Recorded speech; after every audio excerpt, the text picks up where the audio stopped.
அன்பிற்குரிய சகோதர சகோதரிகளே, இஸ்லாத்தின் பார்வையில் உணவு, உடை, உறைவிடம் என்ற தொடர் நிகழ்ச்சியில் நேற்றைய தினம் இறுதியாக கடல்வாழ் உயிரினங்கள்லாம் ஹலாலு, அதில் குறிப்பிட்டு எதையெல்லாம் கருத்து வேறுபாடு சொல்கிறாங்களோ அந்த பட்டியலில் சிலதை பார்த்தோம். அந்த வகையில் ஆமையை சாப்பிட்லாமா அப்படின்னு கேட்டிங்கன்னா, அது ரெண்டு கருத்து சொல்லுவாங்க. ஆமை நிலத்திலையும் வாழுகிறது என்ற காரணத்தினால், அதில் அறுத்தல் வராது என்ற காரணத்தினால் ஆமையை சாப்பிடக்கூடாது என்ற கருத்தில் உள்ளவங்களும் இருக்கிறாங்க. அது நீரில் தான் வாழக்கூடியது அப்படிங்கிறதுனால அதை சாப்பிடலாம்ங்கிற கருத்தில் உள்ளவங்களும் இருக்கிறாங்க. ஆனால் உண்மை என்னென்னு சொன்னால், ஆமைங்கிறது ரெண்டு வகை இருக்கிறது. பேருக்கு தான் ஆமையை தவிர இந்த ஆமை வேறு, அந்த ஆமை வேறு. அதாவது ஒரு விதமான ஆமைக்கு நுரையீரல் இருக்கிறது, ஒரு விதமான ஆமைக்கு நுரையீரல் கிடையாது. அப்போ நுரையீரல் இல்லைன்னு சொன்னால் தண்ணியில் தான் சுவாசிக்கும், தண்ணியில் தான் சுவாசிக்கக்கூடியதாக இருக்கும். அப்போ நுரையீரல் மூலம் சுவாசிக்கிறதுக்கு காற்று வேண்டும். நுரையீரலில் சுவாசிக்கிறதா இருந்தால் காற்று வேண்டும். அதில் என்னதான் நீர் ஆமைன்ற ஒரு ஆமை, நிலத்தாமைன்னு ரெண்டாக பிரிச்சுருக்கிறாங்க. நிலத்தாமை என்பது குடிக்கிறதுக்கு மட்டும்தான் அதுக்கு தண்ணி தேவை. மற்ற நேரத்தில் நீருக்கு எந்த நம்மளை மாதிரி தான், நம்ம குடிக்கிறதுக்கு தண்ணி தேவையே தவிர வாழ்வதற்கு நமக்கு தண்ணியில் இருக்கணும், தண்ணி நம்ம மேலே பட்டுக்கிட்டே இருக்கணும், அல்லது தண்ணிக்குள்ளே நுழைஞ்சி சுவாசிக்கணுங்கிற நிலையில் நம்ம இல்லை. அந்த மாதிரி ஆமையும் இருக்கிறது. அப்போ ஆமையில் நீர் ஆமை என்று சொன்னால் அதுக்கு அது தண்ணி சட்டம், அது சாப்பிட்லாம். தோற்றத்தில் ஒரே மாதிரி தான் இருக்கும். ஆனால் நீர் ஆமைங்கிறது நீரில் தான் அது வாழும். வந்துட்டு போய்க்கிறமே தவிர நிலத்தில் வாழ முடியாது. அதுக்கு நிலத்தாமைன்ற ஒரு தனியாக இருக்கிறது. அது நிலத்தில் இருக்கும், நீருக்கு சம்மந்தமே இருக்காது. அது பொந்து மாதிரி வச்சு உள்ளே போய் குடியிருந்துக்கணும், வெளியே வரும்.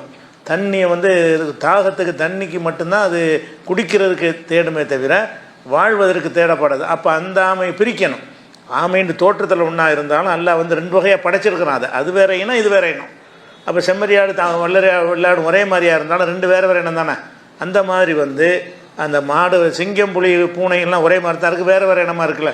அந்த மாதிரி என்ன இருக்குன்னு கேட்டால், அந்த ஆமையில் ஒட்டுமொத்தமாக ஹலால் ஹராம்னு சொல்லக்கூடாது, பிரிக்கணும். எந்த ஆமை நீரில் மட்டும் இருக்குமோ அந்த ஆமை ஹலால்.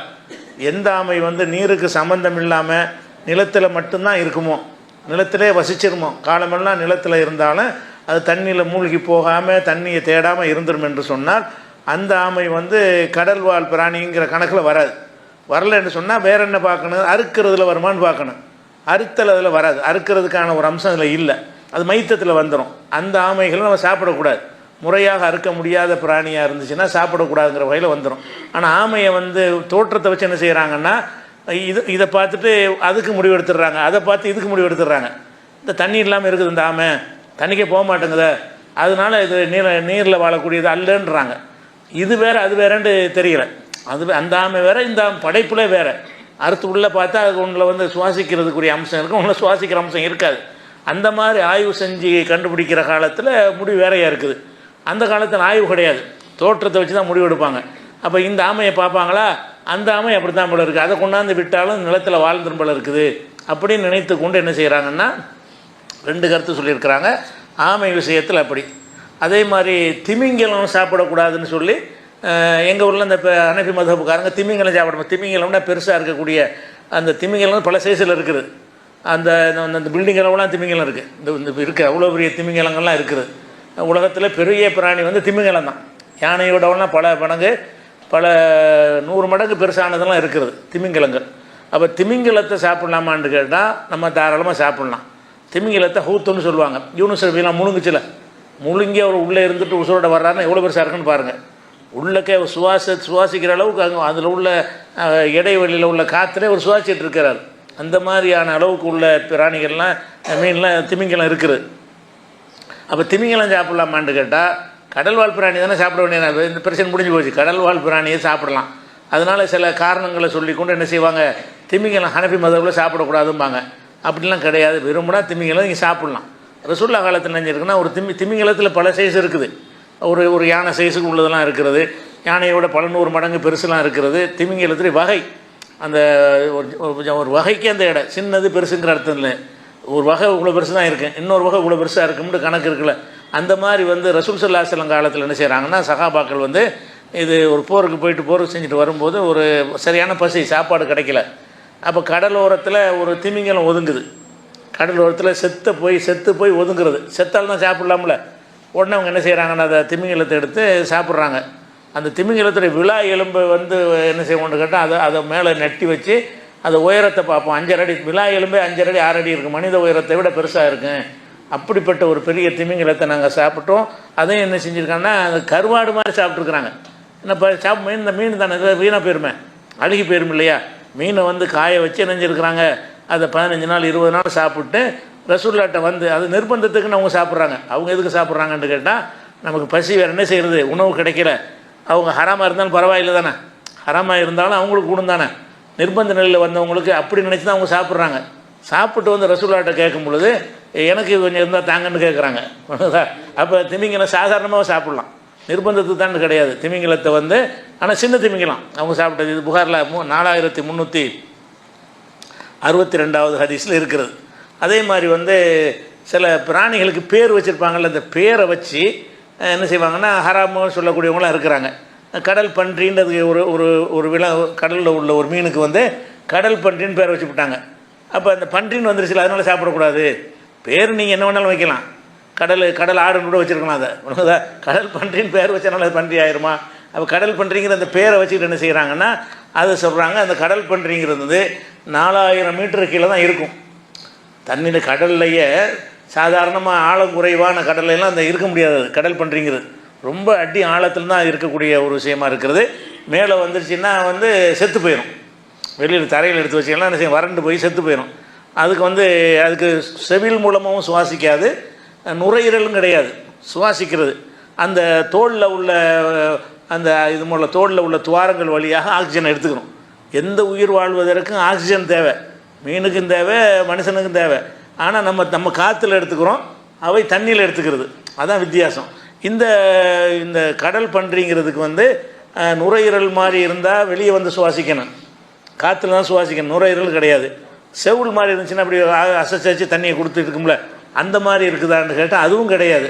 வேறு எப்படி தான் அதுக்கு ஆக்சிஜன் கிடைக்கும் என்று சொன்னால், அந்த தோலில் உள்ள சின்ன சின்ன நுண்ணிய துவாரங்கள் வழியாக அந்த தண்ணியில் உள்ள ஆக்சிஜன் அது உறிஞ்சிக்கிறது. தேவையானதை ஆக்சிஜன் இருக்குது. அதை எப்படி எடுத்துக்கொள்ளும் என்றால், அந்த தோலே வந்து ஒரு மூக்கு மாதிரி இருக்குது. நம்ம மூக்கில் சுவாசிக்கிற மாதிரி அந்த தோள்கள் வழியாக என்ன செய்யும், அது சுவாசிக்கிறோம்னு சொல்கிறாங்க. அப்போ இதை எதில் சேர்க்குறது? இதை 100% கடல் பிராணி, 100% 100% இது நீரில் தான் வாழக்கூடியது. இது அந்த பேரை வச்சுக்கிட்டு கடல் பன்றி சாப்பிடக்கூடாதுன்னா அப்படி சொல்லக்கூடாது. கடல் பன்றி சாதாரணமாக சாப்பிட்லாம். ஏன்னா நீர்வாழ் பிராணிகள்லாம் ஹலால் என்பதில் அது அடங்கிறது. அதை ஒன்று பார்த்துடுறோம். அதே மாதிரி வந்து நீர் யானை, இப்போ யானைக்கு உள்ள சட்டம் நீர் யானைக்கு வரும்னு என்ன செய்கிறாங்க, யானைக்கு சொல்லிட்டாங்கல்ல, சிலர் அது ஹராம்ங்கிறாங்க, சிலதும் ஹராம் இல்லைங்கிறாங்க. நீர் யானைக்கு அந்த 2 கருத்தும் வரும்ல. இது நீர் யானை, நீங்கள் நீர் யானைன்னு சொன்ன யானை யோகமாது, அது ஒரு தனி படைப்பு. இந்த யானையுடைய அம்சம் அந்த யானையில் கிடையாது. நம்ம பேர் வைக்கிறதுக்கு தெரியாமல் ஏதோ ஒரு தெரிஞ்ச பேரை வச்சுருக்கோம். யானை மாதிரி இருக்குது, நீர் யானை வச்சுருவோம். இது அப்படி நம்ம குரங்கு மாதிரி இருக்குது, நீர் குரங்குன்னு வச்சுக்கிறோம். அப்படி வச்சதை தவிர அது வந்து யானையும் கிடையாது, இது வந்து பன்றியும் கிடையாது. அப்போ நீர் யானையை பொறுத்த வரைக்கும் என்னென்னு கேட்டால், நிலத்தில் வந்து ஒரு 5 மணி நேரத்துக்கு தான் இருக்க முடியாது. நீர் யானைங்கிறது வெளியே கொண்டு அந்த சர்க்கஸ்லாம் காட்டுறான்ல, சர்க்கஸ்லாம் நடத்திக்கிட்டு வருவான், நம்ம பார்ப்போம், இப்படி மேடையிலாம் வரும். அது எவ்வளோ நேரத்துக்கு அப்படி வச்சுக்கிற முடியும்னு கேட்டால் ஒரு 5 மணி நேரம் தாக்கு பிடிக்கும். அதுக்கப்புறம் என்ன செய்யும்னு கேட்டால் வந்து நுரையீரல் மூலம் தான் சுவாசிக்கும். நுரையீரல் சுவாசித்தாலும் அது வந்து நிலத்தில் உள்ள அந்த வெப்பத்தில் என்ன செய்யும்னா அது தாங்க முடியாமல் செத்து போயிடும். சுவாசிப்பதற்கு தேவையில்லை. சுவாசிப்பதற்கு என்ன செய்யுதுன்னா நுரையீரல் மூலம் தான் சுவாசிக்குது. நீர் யானை இப்படி தலையை நீட்டி என்ன செய்யும், சுவாசிக்கும். சுவாசிப்பதற்கு கடல் தண்ணியில் சுவாசிக்காது, காற்றுல தான் சுவாசிக்கிறது. ஆனால் அந்த நீர் யானுடைய உடல் வந்து வெப்பத்தை தாங்காமல் ஒரு 4-5 மணி நேரம் அந்த வெப்ப காற்று தண்ணி படாமல் அது இருந்துச்சுன்னு சொன்னால் அதனாலேயே தோல் வெடித்து போய் நினைஞ்சிடும், செத்து போயிருங்கிறாங்க. அப்போ நீருக்கடியில் வந்து 5 நிமிஷம் மட்டும்தான் அது இருக்க முடியும். நீர் யானைன்னு பேரை தவிர உள்ள அமுக்குனின்னு 5 நிமிஷத்துக்கு மேலே அமுக்கி வச்சா செத்து போயிடும். ஏன்னாடா அது சுவாசிக்கிற ஒரு விஷயம் வந்து நுரையீரலை கொண்டு சுவாசிக்குது. நுரையீரலை கொண்டு சுவாசிக்கிறதா மேலே வரணும். நுரையீரலை கொண்டு சுவாசிக்கிறதுனா காற்றுலேருந்து தான் வந்து ஆக்சிஜனை எடுக்க முடியும். அதனால என்ன செய்யணும்னா நீர் யானைங்கிறது வந்து சுவாசிக்கிற வகையில் பார்த்திங்கன்னா அது வந்து மீன் கடல் நீர்வாழ் பிராணி இல்லைங்கிற மாதிரி ஒரு தெரிகிறது, நுரையீரல் இருக்கிறதுனால. ஆனால் தண்ணியில் தான் இருக்க முடியாது. தண்ணியில் வாழ முடியும் என்கிற காரணத்தினால 4-5 மணி நேரத்துக்கு பிறகு தண்ணி மேலே படாமல் அது இருக்க முடியாது. அப்படி படைப்பாக இருக்கும்போது நீர்வாழ் பிராணி தானே அது. சுவாசிக்கிறத வச்சு நம்ம பிரிக்க வேண்டியதில்லை. சுவாசிக்கிற விஷயத்துலையும் கடல்வாழ் பிராணி மாதிரி சுவாசித்தா அது நீர்னு ஏற்றுக்கிடலாம். சுவாசிக்கிறது எல்லாமே தண்ணி மஸ்ட்டு வாழ்வதற்கு தேவைன்னா அது நீர் பிராணி தானே. வாழ்வதற்கு தண்ணீர் அவசியம், தண்ணீரில் தான் அது கிடந்து ஆகணும் அப்படின்னு இருக்குமுன்னா அது அதில் என்ன சேர்ந்துடும், கடல்வாழ் பிராணியில் நீர்வாழ் பிராணியில் சேர்ந்துடும். தாராளமாக நீர் யானை என்ன செய்யலாம், அதெல்லாம் சும்மா தெரிஞ்சுக்கிறதுக்கு தான். நமக்கு நீர் யானையும் கிடைக்க போகிறதில்ல, இப்போ நீ கடல் பண்ணுறீங்க உங்களுக்கு கிடைக்க போகிறதில்ல. ஒரு மசாயில் தெரிஞ்சு வச்சுக்கிறதுக்கு தான், வேறு ஒன்றும் கிடையாது. இன்ஃபர்மேஷன் மட்டும்தான் இதில். அதே மாதிரி இந்த கடல் குதிரைன்னு ஒன்று இருக்குது, குதிரை மாதிரி இருக்கும். அந்த கடல் குதிரை சாப்பிட்றது உள்ளே பிடிச்சி வச்சுருவாங்க. கடல் குதிரை நம்ம நாட்டில் வந்து தடை. இப்போ கடல் குதிரையை நம்ம சாப்பிட்லான்றாலும் அது வந்து நிலத்தில் வாழவே முடியாது. அது கடல் இது வந்து செவில் மீன் மாதிரி தான், செவிலில் தான் சுவாசிக்கும், வெளியே எடுத்து போட்டால் செத்து போயிடும். இப்போ தண்ணீரில் மட்டும்தான் இருக்கக்கூடிய ஒரு தன்மை இருக்கிறதுனால 1 மணி நேரத்துக்கு வெளியில் இருக்கும். பிடிச்சி உசுரோட ஒன்றா வெளியில் போட்டிங்கன்னா 1 மணி நேரம் தாக்கு பிடிக்கும். அதுக்கு பிறகு அதுக்கு என்ன செய்யணும், தண்ணியில் போய் தான் ஆக்சிஜனை எடுக்க முடியும். அந்த மாதிரி இருக்கிறதுனால கண்டிப்பாக அந்த கடல் குதிரை என்பது வந்து நீர்வாழ் பிராணியில் வர தாராளமாக சாப்பிட்லாம். அது சாப்பிட்லாங்கிறக்கான யாரை போய் பிடிச்சிக்கிட்டு சாப்பிட்றாதே என்ன செஞ்சுருவாங்க தெரிஞ்சால் உள்ள கொண்டே போட்டுருவாங்க. கடல் குதிரையை வந்து அது அரிதான ஒரு இனமாக இருக்கும், அதை பாதுகாக்கணுங்கிறதுக்காக வேண்டி அரசாங்கம் நம்ம நாட்டில் தடை போட்டு வச்சுருக்கிறாங்க. உலகம் பூரா தடை போட்டு வச்சுருக்கிறாங்க. அது தடையை மீறி உங்களுக்கு கிடைச்சா மார்க்கத்தில் தடையான தடை இல்லை, நம்ம சாப்பிட்டுக்கலாம். விலையும் ஜாஸ்தி, உங்களுக்கு இப்படி கிடைச்சாலும் என்ன செய்ய முடியாது, அது அவ்வளோ சாதாரணமாக சாப்பிட ஏழம்படையில் சாப்பிட முடியாது. பெரிய விலைக்கு அது மருத்துவத்துக்காக வேண்டி என்ன செய்கிறாங்க, சைனாவுக்குலாம் ஏற்றுமதி பண்ணுறாங்க. அந்த மாதிரி ஒரு விஷயத்தினால அது ஒரு வகை. அதே மாதிரி நண்டு எடுத்துக்கிட்டிங்கன்னா நண்டு சாப்பிட்லாமாங்கிறது 2 கருத்து இருக்குது. ஏன்னு கேட்டால் சில நண்டுகள் வந்து தண்ணிக்கு சம்மந்தம் இல்லாமல் அது எத்தனை நாள் வேண்டாலும் இருக்கும். தண்ணியே இல்லாமல் ஒரு கூடையில் கவுத்தி போட்டால் கூட அது அதில் இருந்துக்கிட்டு இருக்கும், தண்ணி தேவையே படாது. அதை வச்சு என்ன செய்கிறாங்கன்னா நண்டுகள் பூரா வந்து நிலத்தில் வரக்கூடியதாக இருக்கிறதுனால அது நீர்வாழ் பிராணி கிடையாது அப்படின்னு சிலர் நினைக்கிறாங்க. ஆனால் ஆமையை மாதிரி தான் நண்டும். 2 வகை இருக்குது. நண்டுங்கிற தோற்றத்தில் 2 ஒரே மாதிரியாக இருந்தாலும் அந்த ஆமையுடைய படைப்புத்தன்மை வேறு, இந்த ஆமையுடைய படைப்புத்தன்மை வேறு. அதில் வந்து அதாவது நண்டு வகை நீர் நண்டுன்னு இருக்குல்ல, அது செவில்களில் சுவாசிக்கும். நீர் நண்டுக்கு வந்து காட்டிலேருந்து ஆக்சிஜன் எடுக்காது, இப்போ தண்ணியில் தான் இருந்தாகணும். தண்ணியில் தான் சுவாசித்து ஆகணுங்கிற ஒரு நிலையில் சில மணி நேரம் மட்டும் என்ன செய்யணும்னு கேட்டால் தண்ணீர் எல்லாமே வாடும். சில மணி நேரத்துக்கு தாக்கு பிடிக்கும். அதுக்கப்புறம் இருக்கிற ஆக்சிஜன்லாம் காலியான பிறகு மறுபடியும் தண்ணிக்குள்ளே போய் தான் என்ன செய்யணும், வாழ்வதற்குரிய ஆக்சிஜன் எடுக்க வேண்டும். இது வந்து நீர் நண்டுங்கிறது. இந்த நண்டு நம்ம சாப்பிட்லாம். நீர் நண்டு இந்த கடலெல்லாம் பிடிச்சிட்டு விற்கிறாங்கல்ல, பஜார்லலாம் மீன் கடையில் விற்கிறாங்கல்ல, அந்த நண்டெல்லாம் நீர் நண்டு. அது நீர் நண்டு சாப்பிட்லாம். ஆற்று நண்டு, குளத்து நண்டு, எந்த நண்டுனாலும் சாப்பிட்லாம். தண்ணிக்கு சம்மந்தம் இல்லாத நிலத்தில் வாழக்கூடிய ஒரு இதுகள் ஒன்று இருக்குது, நிலநன்று ஒன்று இருக்குது. அதுக்கு என்னென்னு கேட்டால் அது தண்ணியில் தான் இருக்கணுன்னு கிடையாது, ஆனால் ஈரப்பதம் இருக்கணும். அந்த நண்டு என்ன இருக்கணும், ஈரமான பகுதியில் இருந்தால் தான் அது வாழ முடியுமே தவிர வெப்பமான பகுதியில் வாழ முடியாது. அது சுவாசிப்பதற்கு அதுக்கு தேவை கிடையாது, தண்ணி தேவை கிடையாது. அந்த இருக்கிற நீரை வந்து தண்ணீரை ஒட்டி உள்ள பகுதிகளில் அந்த நண்டுகள்லாம் இருக்கும்.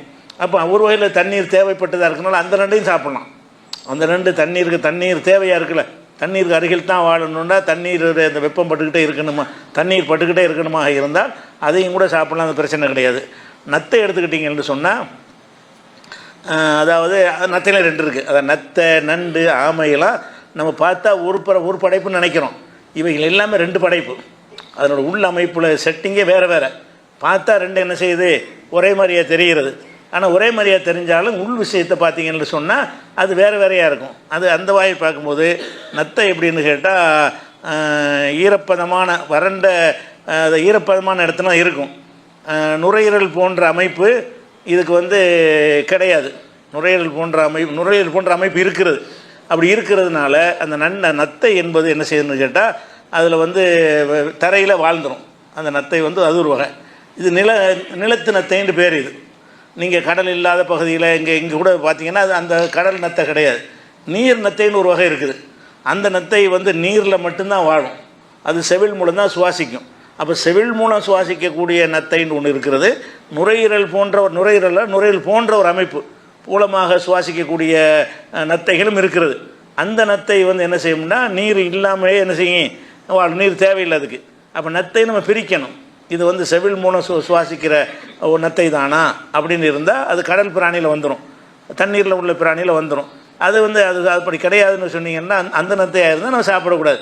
நத்தையை ரெண்டாக பிரித்து, ஏன்னா அறுத்தல் வராதுல்ல, வேறு நத்தையை வந்து அது அறுத்து அது குறவலையெல்லாம் கிடையாதுல்ல, அறுத்தல் வரலன்னு சொன்னால் தானா செத்ததில் வந்துடும்.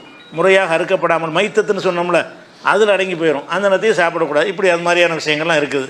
அதே மாதிரி வந்து இந்த சில மீன்கள்லாம் கொஞ்சமாக ரத்தம் இருக்கும். மீனால ரத்தம் இருக்குது. இந்த ஆடு மாடு அளவுக்கு இருக்காட்டா கூட அதில் வந்து சிகப்பாக என்ன செய்யும், கசியக்கூடிய ரத்தங்கள்லாம் இருக்கும். அந்த ரத்தம் வந்து இறால்னு சாப்பிட்றோம்ல, அதில் இருக்காது, நண்டில் இருக்காது. சிப்பி இருக்குல்ல, சிப்பிகள்னு இருக்குது. அந்த சிப்பிகள் முத்தம் எடுக்கிறான்ல, அதை உடைச்சி அதில் உள்ள சதையை சாப்பிடுவாங்க. அந்த சிப்பிங்கிற எடுத்துக்கிட்டிங்கன்னா அதுலேயும் அடுத்த ரத்தம்லாம் வராது. உயிர் இருக்கான கணவாய்ங்கிறாங்கல்ல, கணவாய்க்கு ரத்தம் வராது. இந்த ரத்தம் வராதெல்லாம் சாப்பிடக்கூடாது அனைத்து முதல்ல எழுதி வச்சுக்கிறாங்க. கடல்வாழ் பிராணி வந்து ஹலால்னு எல்லாம் சொல்லிவிட்டான்.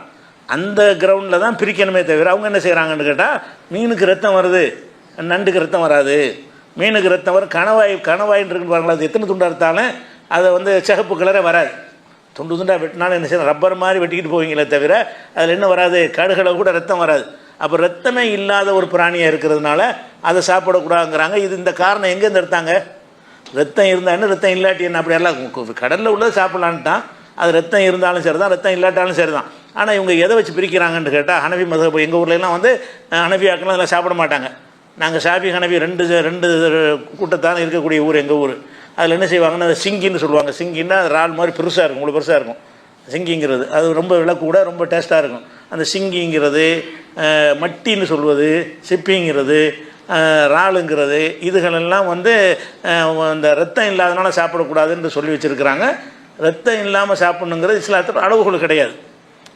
மீனாக இருந்தால் ரத்தம் இருக்கணும்னு எங்கள் குரானில் ஹதீஸில் இருந்தால் தான் அப்படி அவங்க பிரிக்கணும். இவங்களாம் சிந்திச்சு இது மீனில் எப்படி சேர்க்குறதுங்கிறாங்க. ரத்தம் வந்தால் தான் மீன் அப்படி நல்லா சொல்லியிருக்கிறாங்கன்னா சொல்லலை. அதனால் அதுவும் அதில் உள்ள எல்லாமே என்னது, அது ஹலால்னு விளைவிக்கிறணும். இதுதான் கடல் வாழ் பிராணி. எல்லாத்தையும் சொல்லலை, நீங்களே தெரிஞ்சுக்கிற வேண்டியதான். அப்படி இல்லாட்டா கூட ஒரு புதுசாக ஒரு பிராணியை பார்த்தீங்கன்னா அதை பற்றி நெட்டில் தேடி பார்த்தீங்கன்னா அதை சொல்லிடுவான். அந்த அந்த அந்த பிராணியுடைய தன்மை என்ன, அது நிலத்தில் தான் வாழுமா, நீரில் தான் வாழ்ந்து ஆகணுமா. அப்போ நீரில் தான் வாழணும்னு அவர் சொல்லிட்டான்னு பேசாமல் சாப்பிடுங்க. நீரே தேவையில்லை, நிலத்தில் வாழ்ந்துடும், அது நிலத்துக்கு நீருக்கு சம்பந்தம் உள்ளதாக இருக்குது, ஆனால் நிலத்தில் வாழ முடியும்னு சொல்லிட்டான்னு சொன்னால் அது வந்து அறுத்தல் வராது. அதுக்குலாம் அந்த பிராணிகள் நம்ம சாப்பிடக்கூடாது. என்னென்னா அறுக்கிறது வரணும். அறுத்தல்ங்கிறது நிகழாவிட்டால் அது என்ன மைத்தத்து போயிடும், செத்ததில் வந்துடும். இப்படி நீங்களாகவே எத்தனை வகையான கடல் விஷயங்களை பார்த்தாலும் நீங்கள் என்ன செய்யலாம் முடியும், எல்லாத்தையும் சொல்ல முடியாது. கடலில் லட்சம் தரையில் இருக்கிற அளவுக்கு கடலில் இருக்கிறது, அத்தனை வகையான உயிரினங்கள், அத்தனை வகையான மீன்கள் இருக்குது. அதுகள்லாம் நம்ம ஒன்றையும் பேரை சொல்ல முடியாது. இந்த கருத்து வேறுபாடு தவறாக புரிந்து கொள்ளதை மட்டும்தான் இப்போ சொல்கிறோம், மற்ற எல்லாத்தையும் சொல்கிறது இல்லை. இந்த ராலில் எதுக்கு சொல்கிறோம்னு கேட்டால், ஒரு சாரார் கூடும் ஒரு சாரார் கூடாதுன்னு சொல்கிறதுனால அதை பற்றி பேச வேண்டி வருது. அது வருது. அடுத்தது என்னென்னு கேட்டால், இந்த காய்கறிகள்லாம் இருக்குதுல்ல, இப்போ நவீன காலத்தில் தாவரங்கள், அதில் என்ன செய்கிறாங்கன்னா மரபணுவை மாற்றி அந்த காய்களை உண்டாக்குறாங்க. காய்கறிகள் அல்லா படைத்த காய்கறிகள் நமக்கு ஹலால். அல்லா படைத்ததில் இவங்க என்ன செய்யணும், கிராஸ் பண்ணுறாங்க. கிராஸுங்கிறது இந்த ஒட்டு மூலமாகவும் கிராஸ் பண்ணுறாங்க. நவீன முறையில் மரபணுவை இதனுடைய மரபணு அதுக்கு ஏற்றுறது, அதனுடைய மரபணு இதுக்கு ஏற்றுறதுங்கிற முறையில் மரபணுவை மாற்றியும் என்ன செய்கிறாங்க, தாவரங்கள்லாம் உற்பத்தி பண்ணுறாங்க. அதில் நம்ம எந்த இதுவும் கண்டுக்கிற தேவையில்லை. அது என்ன மாதிரி உற்பத்தி ஆனாலும் அதை நம்ம சாப்பிட்லாம். நவீன இதை பயன்படுத்தி அவங்க என்ன மாதிரி உற்பத்தி பண்ணாலும், உதாரணமாக போன்சாய் மரம் இருக்குது. ஒரு ஆலமரம்னா எவ்வளோ பெருசாக இருக்குன்னு நீங்கள் பார்த்துருக்கீங்க. ஒரு ஆலமரம் இவ்வளோவுக்கு தான் இருக்குது, அப்படியும் தயாரிக்கிறான் மனுஷன். அந்த ஆலமரத்தை வந்து இது பண்ணி என்ன செய்கிறான்னு கேட்டால், மரபணுவை மாற்றி அதை வந்து குட்டை ஆக்கிறது. ஒரு மாமரத்தை இந்த சைஸ் தான் இருக்கும், டேபிளில் வச்சுக்கலாம். அது மாமரமாக தான் இருக்கும், நம்ம டேபிளில் வச்சுக்கலாம். போன்சாயின்னு சொல்லுவாங்க, அந்த வகைக்கு பேர் போன்சாய் மரங்கள்பாங்க. அதில் வரக்கூடிய மாம்பழத்தை எதில் வந்து அவனுக்கு அது மரம் தானே. அது இவன் செயற்கை முறையில் சில விஞ்ஞான மூலமாக ஆய்வு செஞ்சு அப்படி படைச்சி இருந்தாலும் அது மரமாக மரம் இல்லையா, தாவரமாக தாவரம் இல்லையா. அதனால் நம்ம என்ன செஞ்சாலும் அது ஒன்றும் பிரச்சனை கிடையாது. அதே மாதிரி விதைகள் மூலமாக உற்பத்தி செய்கிற தாவரம் இருக்கும். விதை இல்லாமல் அடிவாழையில் இந்த ஒரு தண்டை வெட்டி வச்சாலும் முளைச்சிடும். விதை தான் தேவன், விதை தான் அவசியம்னு கிடையாது. எந்த விதத்தில் முளைச்சாலும் சரி. முருங்கையெல்லாம் குச்சியை தான் நடுவாங்க எங்கள் ஊர்லலாம். குச்சியை வெட்டி வைப்பாங்க, அது ஒரு மரத்துன்னு ஒரு மரத்தை உண்டாயிரும். அதனால் அது எதுலேருந்து வரதுன்னா கவனிக்க தேவையில்லை. அது இந்த மாதிரி உள்ள விஷயங்கள் வந்து மார்க்கத்தில் கூடுமான்னா தாராளமாக கூடும். ஏன்னு கேட்டால் ரசூலுல்லாஹ்வுடைய காலத்தில் வந்து அந்த ஆண் மரம் பெண் மரம்ங்கிற வகையில் ஒரு மகரந்த சேர்க்கை பண்ணியிருக்கிறாங்க. ரசூலுல்லாஹ் மதீனாவுக்கு வரும்போது பார்ப்பாங்க, அந்த மரத்தை என்ன செய்வாங்க, இது ஆண் மரம் பெண் மரம்னு வைத்து அதை ரெண்டையும் ஜாயிண்ட் பண்ணி என்ன செய்வாங்க, ஒரு புது ரகத்தை உண்டாக்கிட்டு இருப்பாங்க. இது வேணான்னு ரசூலுல்லாஹ் கண்டிப்பாங்க. பிறகு மகசூல் குறைஞ்சி போயிடும். ஏன் குறைஞ்சி போச்சுன்னு கேட்கும்போது, நீங்கள் தானே சொன்னீங்க அதனால தான் குறைஞ்சி போச்சு, அப்படின்ற சஹாபாக்கள் சொல்லுவாங்க. நான் மார்க் விஷயமாக ஏதாவது சொன்னால் நீங்கள் ஏற்றுக்கிறங்க, உலக விஷயமாக சொன்னால் நீங்கள் தான் நன்கு அறிந்தவர்கள், உங்கள் விருப்பப்படி அந்த விவசாயம் பண்ணிக்கிறங்க. அந்த விவசாயத்தில் எந்த விதமான முறையில் அவன் செஞ்சாலும் சரி தான். ஏன்னா இப்போ நவீன காலத்தில் மரபணு மாற்றப்பட்டதான் சாப்பிடாதீங்கன்னு பிரச்சாரம் பண்ணுறாங்கல்ல. மரபணு மாற்றப்பட்ட இதுகளை என்ன செய்யக்கூடாது, நீங்கள் சாப்பிடாதீங்கன்னு சமூக ஆர்வலர்கள்ங்கிற பேரில் உங்களுக்கு பிரச்சாரம் பண்ணுவாங்க. அது பெரிய கெடுதி என்றெல்லாம் சொல்லுவார்கள். பெரிய கெடுதினா ஒன்றும் கிடையாது. மரபணு மாற்றுறதுனால எந்த கெடுதியும் கிடையாது. என்னன்னு கேட்டால், அந்த அவன் மரபணு மாற்றப்பட்ட அந்த விதைகளில் நீங்கள் அந்த உற்பத்தி பண்ணி ஒரு கத்தரிக்காய் இருக்குன்னு வைங்களேன், நம்ம போடுற கத்தரிக்காயில் பூச்சி வச்சிடறோம் நிறைய. அவன் மரபணு மாற்றி தயாரித்து கத்தரிக்காய் செடியை விதையை வாங்கி பயிரிட்டிங்கன்னு சொன்னால் அது நிறைய உற்பத்தியாகவும் பூச்சிக்கு மருந்துன்னு அடிக்க வேண்டியதில்லை. அந்த பூச்சி பிடிக்காத அளவுக்கு அதில் உள்ள மாற்றங்களை செஞ்சு செய்கிறான். இதை என்ன செய்கிறாங்கன்னு கேட்டால், இதை நம்ம சாப்பிடக்கூடாது, என்ன கெடுதி அப்படின்னு சொல்கிறாங்க. சயின்டிஃபிக்காக எந்த ஒரு கெடுதி நிரூபணம் ஆகலை. என்னன்னு கேட்டால், அந்த விதை மலட்டு விதையாயிரும், முளைக்காது. அவன் தர கத்திரிக்காய் விதையை வாங்கிட்டு நீ ஒரு கம்பெனி தான் ரெடி பண்ணி தயார் பண்ணுவாங்க.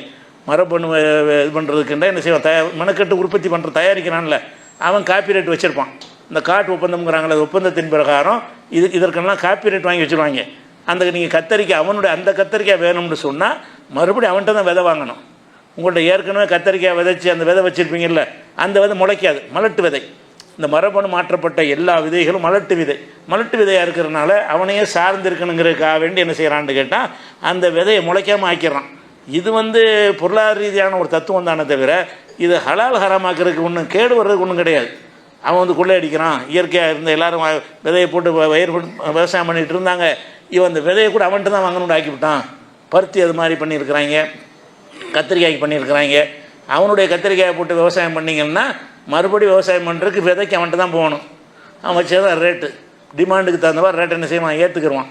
அந்த மாதிரி உள்ள விஷயத்தினால இது கேடு, இது தவறுன்னு பிரச்சாரம் பண்ணுவாங்களே தவிர, இந்த மரபணு மாற்றினால அந்த கத்திரிக்காய் ஏதாவது என்ன செய்ய உனக்கு அதை சொல்லு, கேடு செய்யாது. அது கேடுன்னு பொருளாதார கேடைத்தான் சொல்லுவாங்களே தவிர, அதனால் மரபணு மாற்றப்பட்டதுங்கிற காரணத்தைலாம் வைத்து நல்லா படைத்த படைப்பில் தான் மாற்றம் வருது. இவனை தயாரிக்கிறான், எல்லாமே நல்லா படைச்ச எடுத்து ஜாயிண்ட் பண்ணுறான். இவன் எந்த ஒன்றையும் மனுஷன் உற்பத்தி பண்ணது கிடையாது. அதனால் அது இயற்கையாக கூட என்ன செய்யும்னு கேட்டால், ஆலமரத்துக்குள்ளே பனைமரம் முளைச்சிருக்கு, நீங்கள் பார்த்துருப்பீங்க. ஒரு ஆலமரமாக இருக்குது, அதில் ஒரு காக்கா பனைமரத்துடைய இதை ஏதாவது எச்சத்தை போட்டுன்னு வைங்க, அதுக்குள்ளேருந்து அது ஆலமரத்தில் பனைமரம் முளைச்சிருக்கும். இது தவறாக, இது இயற்கையாக இது நடக்கிறது. அதை செயற்கையாக நடத்துகிறான். இயற்கையாக நடக்கக்கூடிய விஷயங்கள் என்ன செய்யறான், செயற்கையாக நடத்தணும். அதனால் இந்த தாவர வர்க்கங்களில் எந்த முறையில் அவன் தயாரித்தாலும் மரபணு மாற்றி செஞ்சாலும் அதில் என்ன இல்லை, ஹராம்னு சொல்ல இயலாது, எல்லாமே ஹலால் தான். அது திராட்சை இருக்குது, விதை இல்லாத திராட்சை உண்டாக்குறான். இதெல்லாம் துவக்கத்தில் உள்ளதில் திராட்சையில் விதை மட்டும்தான் இருக்கும். இவன் என்ன செய்கிறான்னா அதை சயின்டிஃபிக்காக சில ஆய்வுகள் பண்ணி விதை இல்லாமல் முளைக்கிறதுக்கு என்ன செய்கிறது அப்படின்னு தயாரிக்கிறான். அதை திங்கலாம்னு தின்ட்டு முதல்ல அது எதை வச்சு ஹராமாக்குவீங்க? ஹராம்னு சொல்வதற்கு ஒரு கிரவுண்டு சொல்லணும்ல, அந்த கிரவுண்டு இதுக்கெல்லாம் கிடையாது. மரபணு மாற்றுவதெல்லாம் ஒரு கிரவுண்டில் வராது. இது ஒரு விஷயத்தை வச்சுக்கணும். அடுத்தது இது அடுத்தது இப்போ நவீன காலத்தில் என்னென்னு கேட்டால், தயாரிக்கப்பட்ட உணவுகள் விற்கிறான்ல, இதுதான் நமக்கு ரொம்ப சவாலான விஷயம். முஸ்லீம் சமுதாயத்துக்கு ஒரு சவாலான விஷயம் என்னென்னு கேட்டால், ஒவ்வொரு கம்பெனிக்காரன் என்னத்தையாக தயாரிக்கிறான், சாக்லேட்டை தயாரிக்கிறான். அதில் இறைச்சி எதாவது கலந்து விட்டுறான். சாக்லேட்டுன்னு பேர் சாக்லேட்டாக இருக்கிறது, அதில் என்னத்தையாச்சும் கொடுப்பு என்ன செஞ்சிடறான், கலந்து விட்டுறான்.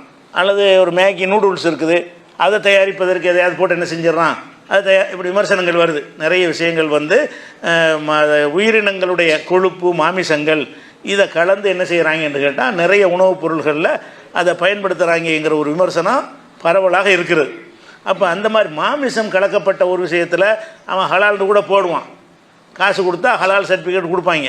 அது மாதிரி உள்ளதை வைத்து நம்ம சாப்பிட்லாமா என்று பார்த்தீங்கன்னு சொன்னால், அதை கொஞ்சம் கூடுதலாக நம்ம விளைவிக்கிறணும். மாமிசம் கலக்கப்பட்டதுன்னு வந்துட்டாலேயே நம்ம அதை தவிர்த்திடணும். ஏன்னு கேட்டால், எந்த மாமிசம்னு நமக்கு தெரியாது. ஏன்னா பன்றியுடைய இதாக இருக்க ஆட்டு இறைச்சியாக இருந்தால் கூட ஹராம் தான், முறையாக ஹலால் அறுத்துருப்பான். ஆட்டு மாமிசத்தையே கலந்தாண்டு வச்சுக்கிடுவோம், இது சிக்கன் தான் கோழி தான் கலந்துருக்கோன்னு அவன் சொன்னால் கூட, அந்த கோழி அறுத்தா தானே ஹலாலாகும், முறைப்படி அறுத்தா தானே ஹலாலாகும். அவன் கோழி என்ன மாதிரி அறுத்தான்னு தெரியலையே. அதனால் எந்த விதமான முட்டை மீன் கலந்துருந்தால் தான் சாப்பிட்லாம். இந்த அசைவ உணவுகளில் அவன் தயாரிக்கிறதுல இதில் முட்டை கலந்துருக்குது, இதில் மீன் கலந்துருக்கு, மீன் என்ன சேர்ந்துருக்குன்னு சொன்னான்னா நம்ம பார்க்க தேவையில்லை. ஏன்னா அவைகள் அறுத்தல் கிடையாது, அதை நம்ம சாப்பிட்லாம். ஆனால் இந்த அறுத்தல் எதுக்கு அறுத்தல் அவசியமாக இருக்குதோ அதை கலந்த பொருள்கள் தான் இன்றைக்கி மார்க்கெட்டில் விற்கப்படுகிறது. அப்போ எல்லாத்துலேயும் ஒரு சந்தேகத்தை என்ன செய்யலாம், முகநூறுலாம் பார்த்திங்கன்னா திடீர்னு இந்த சாக்லேட் சாப்பிடாதீங்க, அதில் வந்து என்னென்ன இது கலந்துருக்குது அப்படின்னு ஒரு பதிவை போட்டு விட்ருவாங்க. அப்போ அது அந்த சாக்லேட் சாப்பிட்டு பழவனும் என்ன செய்வான், தடுமாறி போயிடுவான். இது சாப்பிட்றதா இல்லையா, என்ன செய்கிறது குழம்பி போயிடுவான். அதில் பன்றி கொழுப்பு கலந்துருக்குது அப்படின்லாம் சொல்லுவாங்க. அப்போ அது விஷயமா நம்ம என்ன முடிவெடுப்பது அப்படின்னு கேட்டிங்கன்னு சொன்னால், அந்த விஷயத்தை பொறுத்த வரைக்கும் இந்தியாவில் உள்ளவர்களுக்கு எந்த குழப்பமும், இந்திய தயாரிப்புகளுக்கு நமக்கு குழப்பம் வர வேண்டிய அவசியம் கிடையாது. இந்தியாவில் என்ன செய்கிறாங்கன்னு கேட்டால், இந்த மாதிரி பொருள்கள் எந்த பொருள் தயாரித்தாலும் அதில் என்ன கலந்துருக்குது என்பதை வந்து 3 அடையாள குறிகளை கொடுத்துருக்குறாங்க. அந்த 3 அடையாள குறிகளில் ஒன்று போடணும். ஒரு பொருளில் வந்து முட்டை கலந்துருந்துச்சின்னு சொன்னால் ஒரு ப்ரௌன் கலரில் ஒரு முத்திரை வச்சுருப்பாங்க. சதுரமாக போட்டு நடுவில் வட்டமாக இருக்கும், சதுரமாக இருக்கும், நடுவில் வட்டமாக என்ன செய்யும், ப்ரௌன் கலரில் ஒரு சீல் ஒன்று வச்சுருப்பாங்க. எந்த பிரெட்லாம் பார்த்தா உங்களுக்கு இருக்கும். பிரெட்லாம் எடுத்து பார்த்திங்கன்னா அதில் ப்ரௌன் கலராக இருக்கும். அதை ப்ரௌன் டவுன் என்ன விளைக்கணும்னுட்டா இதில் முட்டை கலந்துருக்குது, இது எவன்டையும் கேட்க நம்ம சாப்பிட்டு போயிடலாம். அதில் சீல் வந்து ப்ரௌனாக இருந்தால் என்ன செய்யலாம், தாராளமாக சாப்பிட்டு போயிடலாம். வெறுமனே வெஜிடேரியன் மட்டுமா இருந்தால் அந்த சதுரமாக போட்டு நடுவில் பச்சை கலர் போட்டிருப்பாங்க, பச்சை முத்திரை. எந்த ஒரு பொருள் எடுத்தாலும் நீங்கள் பார்க்கலாம், எண்ணெய் packet, paste packet, biscuit packet பார்த்தா கூட அதில் எல்லாம் என்ன இருக்கு, பச்சை போட்டிருப்பாங்க. பச்சை அந்த சிம்பிள் இருக்கும். அதை பார்த்துட்டு என்ன செய்யலாம், இது பச்சை என்றால கண்டிப்பாக எந்த மிருகமோ பன்றியோ ஆடோ எந்த ஒரு நான்வெஜ்ஜு அதில் இல்லை, முட்டை உள்பட இல்லை. அதில் எல்லாமே காய்கறிகளுடைய இதுதான் சேர்க்கப்பட்டிருக்கே தவிர மற்றது இல்லைன்னு அது அப்படி இருந்தால் தான் அனுமதி கொடுப்பான். இந்தியாவில் இந்த 3 குறிப்பிட்டு ஆகணும்.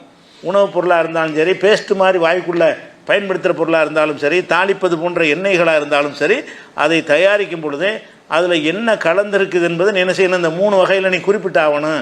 ஏன் அதை குறிப்பிட்றான்னு கேட்டால், இந்தியாவில் உள்ள முஸ்லீம்களுக்கு அவன் கொண்டு வரல, முஸ்லீம் அல்லாத பல மக்களை வந்து நான்வெஜ் சாப்பிடாதவங்க இருக்கிறாங்கல்ல, அவங்களையும் கருத்தில் கொண்டு நீ பாட்டுக்கு என்னத்தையா போட்டு செஞ்சு விட்டினா எங்கள் மக்கள் சாப்பிட்ருவாங்க, அதனால் நீ என்ன செய்யணும்னு கேட்டால் அதை அடையாளப்படுத்தணும்னு சொன்ன அடிப்படையில் தயாரிக்கிற உணவாக இருந்தாலும் சரி, உள்ள வாய்க்குள்ளே செலுத்தி கொப்பளிக்கிற விஷயங்களாக இருந்தாலும் சரி, தாளிப்பது போன்ற ஒரு எண்ணெய் போன்றதாக இருந்தாலும் சரி, எல்லாத்துலேயும் என்ன போட்டிருப்பாங்கன்னு கேட்டால், நம்ம சமைச்சு பிறகு சாப்பிட்றதா இருந்தாலும் சரி, எல்லாத்துலையும் என்ன போட்டிருப்பாங்கன்னா இந்த 3ல் ஒன்று இருக்கும். பச்சை சிம்பிள் இருக்கும், சிகப்பு சிம்பிள் சதுரமாக ஒரு அடித்து நடுவில் சிகப்பாக என்ன செய்யும், நடுவில் ஒரு முத்திரை மாதிரி வச்சுருப்பாங்க, சிகப்பு கலர். அது அந்த மாதிரி இருந்துச்சுன்னு சொன்னால் அதில் வந்து மிருக விஷயம் சேர்ந்துருக்குது. மிருகத்தினுடைய கொழுப்போ மிருகத்தினுடைய இறைச்சியோ ஏதோ ஒன்று அதில் இணைஞ்சிருக்குது, எலும்போ ஏதோ ஒன்று சேர்ந்துருக்குது அப்படிங்கிறத சொல்வதற்கு என்ன செய்யணும், அந்த சிகப்பு முத்திரை போட்டுடணும். அப்போ இந்தியாவில் ஒரு சாக்லேட் வாங்கினீங்கன்னா பச்சை போட்டு தான் கண்ண முடிட்டு சாப்பிட்லாம். ஏன்னா இந்திய அரசாங்கத்துடைய கண்ட்ரோலில் இது ஒன்லி சைவம் தான், இதில் நான்வெஜ்ஜு கலக்கவே இல்லை. ப்ரௌன் இருந்துச்சுன்னா தாராளமாக நீங்கள் சாப்பிட்றலாம். ஏன்னுட்டா அது வந்து முட்டையில் உள்ளதான் என்னது ப்ரௌன் கலராக அந்த சீல் வைக்கணும்னு வச்சுருக்கிறான். அப்போ வந்து பச்சை சிகப்பு இருந்துச்சுன்னா நீ சாப்பிடக்கூடாது. அது ஹலாலானதாக இருக்கலாம், ஹராமானதாக இருக்கலாம். இறைச்சியை கலந்துருக்காண்டா என்ன இறைச்சி கலந்தான்னு தெரியாது, டவுட்டாக உள்ளதாக இருக்குது. அப்படிங்கிறதுனால அதை என்ன செஞ்சிடலான்னு கேட்டால் நம்ம தவிர்த்திடலாம். அப்போ இந்தியாவுடைய மக்களை பொறுத்த வரைக்கும் இந்த தயாரிப்பு பொருள்களில் நமக்கு எந்த குழப்பமும் வராது. இந்திய அரசாங்கத்தினுடைய அந்த சட்டத்தின் காரணமாக அவங்களுடைய சைவ பிரியர்களுக்காக வேண்டி அந்த சட்டத்தை கொண்டு வந்திருந்தாலும் அது நமக்கும் பயனுள்ளதாக இருக்கிறது. அதனால் எந்த இப்போ டைரி மில்க்குன்னு எடுத்துகிட்டு சாப்பிடக்கூடாதுன்னு சொல்லுவாங்கன்னு வைங்களேன், அதில் அவன் சொல்லக்கூடிய வெளிநாட்டு டைரி மில்கில் சேர்த்துருப்பாங்க மிருக கொழுப்பு. அதே டைரி மில்க் இந்தியாவில் சேர்க்க மாட்டாங்க.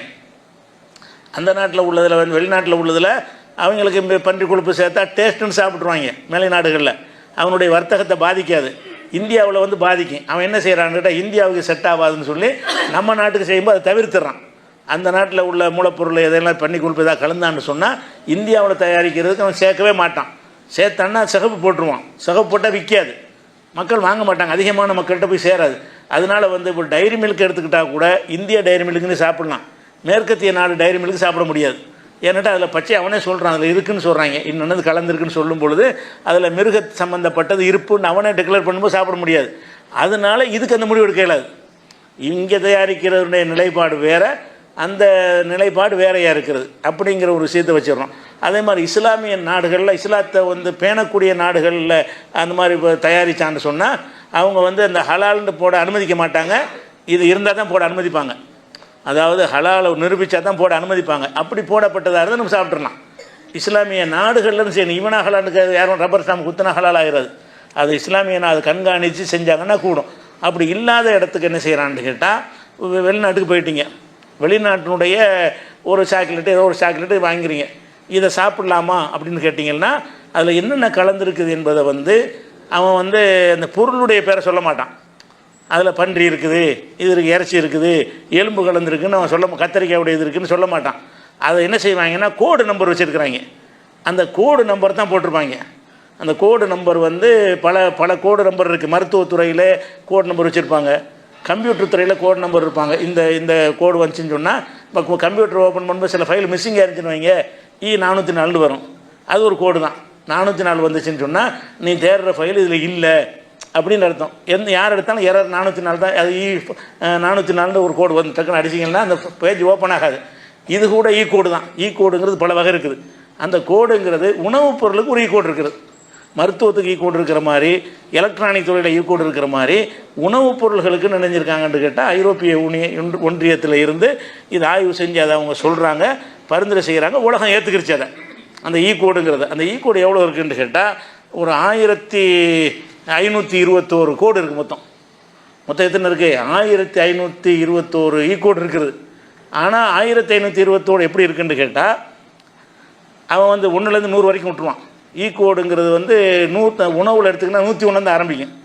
1லேருந்து 100 எம்டியாக விட்டுருப்பான். 99 கோடுன்னு உனக்கு நீங்கள் பார்க்க இயலாது. கோடு எங்கேருந்து ஆரம்பிக்கும்? 101. அது எப்படி எடுத்துருக்கான்னா 101லேருந்து 200 வரைக்கும் அது ஒரு வகை, 201லேருந்து 300 வரைக்கும் அது ஒரு வகை, 301லேருந்து 400 வரைக்கும் ஒரு வகையாக பிரித்து வச்சுருக்கிறான். அதில் வந்து 100லேருந்து 200 வரைக்கும் உள்ளது இருக்குல்ல, அதை எடுத்துக்கிட்டிங்கன்னு சொன்னால் நிறம் சம்மந்தப்பட்டதுக்கு அதை போடுவான். 1லேருந்து 100 வரைக்கும் உள்ள கோடு எதுக்கு போடுவான்னு கேட்டால் அந்த கலருக்கு என்ன சேர்த்துருக்குறான், அது பச்சையாக, சிவப்பாக, பிரைட்டாக அந்த கலர் தரதில் உணவுப் பொருள்களில் அந்த கலருக்கு என்ன சேர்த்தான் என்பது குறிப்பிடணும். அதுக்கு வந்து 1லேருந்து 100 ஒதுக்கிட்டாங்க. ஆனால் 100 ஃபுல்லாகலை, 100 அதுக்குன்னு ஒதுக்கிட்டாங்க. இனிமேல் வந்தால் சேர்ப்பாங்க. அதில் ஒரு 10 தான் இருக்குது. நீங்கள் தேடி பார்த்தீங்கன்னா கோடில் 100லேருந்து 200 வரைக்கும் உள்ளதுன்னா 200மே வந்து ஒவ்வொரு கோடுக்கு என்ன அர்த்தம்னு இருக்காது. எது வந்து கண்டுபிடிக்கப்பட்டுச்சு அதை போட்டிருப்பாங்க. புதுசாக ஒன்று வந்துச்சு என்ன செய்வாங்க, நிறத்துக்கு ஏதாவது சேர்த்தா அதையும் சேர்த்துக்குருவாங்க. அதனால தான் 1400 வருது. மொத்தமாக எவ்வளோ இருக்குதுன்னு பார்த்தா 400 கோடு தான் இருக்குது. மொத்தமாக இருக்கிறதுன்னு 400 தான் இருக்குது. ஆனால் மொத்தம் 1500, 1 to 100, 200 to 300, 300 to 400 பிரிச்சிருக்காங்கல்ல, அந்த வகையில் பார்த்தீங்கன்னா 1450 கிட்ட வருகிறது. ஆனால் அவ்வளோ கோடு கிடையாது. இப்போ 200லேருந்து 300 வரைக்கும் உதாரணம் எடுத்துக்கிட்டிங்கன்னா பாதுகாப்பு சம்மந்தப்பட்டது 200லேருந்து 299 வரைக்கும் அந்த பாதுகாப்புக்காக செய்வேன். இந்த பூச்சி மருந்து கலக்கிறது, கெட்டுப்போம், அந்த மாதிரி விஷயங்கள் போட்டிருப்பாங்க. அதுக்கு நீ என்ன போட்ட, அதுக்கு என்னத்தை கலந்துருக்கிற அப்படிங்கும்போது இந்த ஜெல்லு போட்டோம் அந்த ஜெல்லு போட்டோம் அவன் சொல்லணும். அதை எப்படி சொல்லுவான்னு கேட்டால் கோடில் தான் சொல்லுவான். 210 கலந்துருக்கு, 112 நம்ம தான் போய் தேடி எடுக்கணும். 112 என்னங்கிறது வந்து அந்த துறையில் உள்ளவனுக்கே தெரியாது. அதுக்கு உடைய சாஃப்ட்வேரை இப்போ தேடி பார்த்தா குறிப்பு ரெஃபரன்ஸ் வச்சு தான் எடுக்க முடியும். அந்த மாதிரி தான் இப்போ கிடைக்கும். நீங்கள் இந்தியாவில் இருந்தால் இந்த கோடு உங்களுக்கு தேவைப்படாது. நீங்கள் வெளிநாட்டுக்கு போனீங்கன்னு சொன்னால் அங்கே உள்ள தயாரிப்புகளில் இந்த பச்சை சிவப்பு சிம்பல்லாம் இருக்காது. அவனுக்கு அந்த சட்டம் இல்லை. அவன் என்ன செய்வான்னா உள்ள தயாரிப்புகளுக்கெல்லாம் என்ன செய்வான், 110, 320, 410ன்னு ஒரு 3 கோடை போட்டிருப்பான். இந்த 3 கலந்துருக்குன்ற அந்த ஒவ்வொன்றும் என்ன நம்ம என்ன செய்யணும், தேடி பார்க்கணும். தேடி பார்த்தீங்கன்னா அதில் வந்து மிருக கொழுப்பு கலந்துருந்துச்சின்னு சொன்னால் ஹராமன்ற வேண்டியதுதான். அதுக்கு வந்து அப்ளிகேஷன்லாம் இருக்குது. ஆண்ட்ராய்டில் பார்த்தாலும் சரி, ஆப்பிள் ப்ளே ஸ்டோரில் பார்த்தாலும் என்ன இருக்கேன், இது கோடுன்னு போட்டிங்கனாலேயே ஹலால் கோடுன்னு போட்டிங்கனாலே ஒரு அப்ளிகேஷன் இருக்குது. அதை நீங்கள் இறக்கி வச்சுக்கிடலாம். ஒரு இதை பார்க்குறீங்க, 110ன்னு போட்டிருக்கிறான். 110 என்னென்னு அதில் அடிச்சேன்னா அதில் சொல்லணும். 110 என்பது இந்த ஜெல்லு அதில் கலந்துருக்கிறது, இந்த ஜெல்லு கலந்ததுனால இது மிருகத்தினுடையது, பன்றியுடையது, இது பாம்புலேருந்து எடுக்கிறது, பூராலேருந்து எடுக்கிறது எல்லாம் போட்டிருப்பானுங்க. அதெல்லாம் இதில் கலந்துருக்குன்னு போட்டிருப்பாங்க. நம்ம அதை பார்த்து ஹராமாக முடிவெடுத்துடலாம். அந்த ஹலாலுங்கிற அந்த கோடு அப்ளிகேஷனில் சொல்லிடுவாங்க இது ஹலால்னு சொல்லி. சிலது என்ன செய்யணும்னா ஹராமுன்னா அதில் பச்சை அந்த கோடு நம்பரை வச்சு இது 400 இன்னது 500 இது ஒன்று ஒரு கணக்கு இருக்கிற ஒவ்வொரு நம்பருக்கு ஒரு பொருள். அந்த பொருள் என்ன நமக்கு தெரியாது. அந்த கோடு போனால் அவனையும் மனப்பாடம் பண்ணவும் முடியாதுல்ல. அந்த அப்ளிகேஷன் இருந்துச்சுன்னா நீங்கள் பார்த்து என்ன செய்யலாம், வெளிநாட்டுக்கு போனால் கம்ப்யூட்டரில் செல்ஃபோனை அதை வச்சுக்கிறங்க. ஹலால் கோடுன்னு போட்டிங்கன்னா அப்படி நிறைய பேர் போட்டிருக்காங்க. ஏதாவது ஒரு அப்ளிகேஷனை நீங்கள் டவுன்லோட் பண்ணி என்ன செய்யலாம், வச்சுக்கலாம். ஏதாவது ஒரு சந்தேகம் வந்துச்சுன்னா அது கோடை பார்க்க வேண்டியது. 112 அப்படின்னு அதை அடிச்சிக்கலன்னா 112ங்கிறது என்ன, அந்த 112ங்கிறது எந்த மூலப்பொருளுக்கு அது சொல்லப்படும்னு அதில் காட்டிடும். காட்டினா என்ன வாயிரம்னு கேட்டால் ஹலால் ஹராம்னு காட்டு. சிலது என்ன செய்யணும்னா டவுட்ஃபுல்னு சிலது போட்டிருக்கோம் அந்த ஹலால் சர்டிஃபிகேட்லேயே. அது எதுக்கு போய் அந்த அப்ளிகேஷனில் வருதுன்னு கேட்டால் சில ஜெல்கள் வந்து தாவரத்துலையும் எடுப்பாங்க, வந்து மிருகத்திலையும் எடுப்பாங்க. ஒரு குறிப்பிட்ட ஒரு ஜெல்லை அது மிருகத்திலையும் எடுக்கலாம், தாவரத்திலையும் எடுக்கலாம். எதில் எடுத்தால் நமக்கு தெரியாது. அந்த ஜெல்லு பேர் தான் 112 வச்சுக்கிடுவோம், அதை போட்டு விட்ருவான். அப்போ இது எதில் எடுத்தால் நமக்கு கன்ஃபார்ம் பண்ண முடியாதனால என்ன செய்வாங்கன்னு கேட்டால், இது வந்து டவுட்ஃபுல், இது வந்து சந்தேகம் இருக்குதுன்னா சந்தேகத்தையும் விட்டுற வேண்டியதானே. பன்றியும் சேர்த்துருக்கலாம், தாவரமும் சேர்த்துருக்கலாம்னு சொன்னால் ரெண்டுலையும் எடுக்கலாம்னு அவன் பச்சையாக சொல்ல மாட்டேங்கிறான்.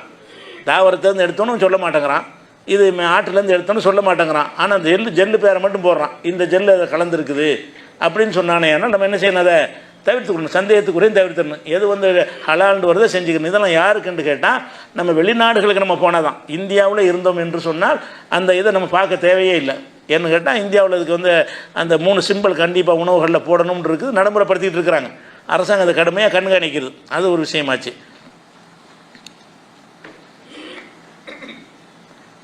அதுக்கு அடுத்தது என்னென்னு கேட்டால், இந்த விஷயங்கள்லாம் சொல்லிவிட்டு அடுத்து நம்ம அறிந்து கொள்கிற விஷயம் என்னென்னு கேட்டால், இந்த 4 விஷயத்தை அல்ல ஹராமாக்குறான்ல, 4 விஷயத்தை ஹராமாக்குறான்னு குர்ஆன் வசனத்தில் சொன்னோம்ல. அதாவது முறையாக அறுக்கப்படாமல் செத்தவை, இரத்தம், பன்றி இறைச்சி, இறைவன் அல்லாதவர்கள் பேரை சொல்லி அறுக்கப்பட்டவை, இந்த 4 ஹராம் என்று குர்ஆனில் தெளிவாக சொல்லிருச்சு.